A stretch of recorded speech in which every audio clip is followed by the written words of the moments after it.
ইতালিতে প্রবাসী বাংলাদেশিদের মাঝে আসন্ন জাতীয় সংসদ নির্বাচন উপলক্ষে রোম মহানগর বিএনপি আয়োজিত একটি গণসংযোগ কর্মসূচি অনুষ্ঠিত হয়েছে। বিস্তারিত থাকছে লাবণ্য চৌধুরীর রিপোর্টে। প্রবাসীদের প্রথম ভোট ধানের শীষের পক্ষে হোক, এই স্লোগানকে সামনে রেখে আসন্ন জাতীয় সংসদ নির্বাচনে বাংলাদেশ জাতীয়তাবাদী দল বিএনপিকে ভোটের মাধ্যমে বিজয়ী করতে রোম মহানগর বিএনপি দিনব্যাপী একটি গণসংযোগ কর্মসূচির আয়োজন করে। প্রবাসীদের অনলাইনে ভোটের অংশগ্রহণে উৎসাহিত করা এবং ধানের শীষের পক্ষে জনমত গঠনের লক্ষ্যে নেতাকর্মীরা এই সময় বিভিন্ন ব্যবসা প্রতিষ্ঠানগুলোতে যান এবং বিএনপির ভারপ্রাপ্ত চেয়ারম্যান তারেক রহমান ঘোষিত রাষ্ট্র কাঠামো মেরামতের ৩১ দফার লিফলেটগুলো বিতরণ করেন।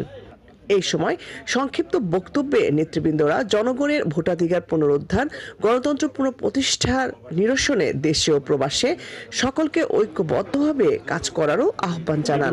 লিফলেট বিতরণ করেছি।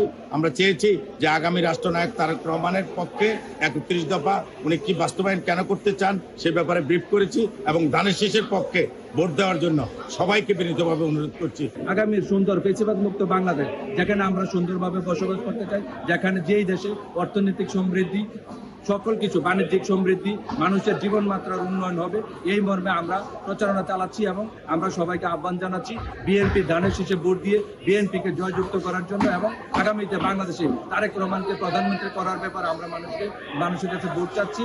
লাবণ্য চৌধুরী, ৭১।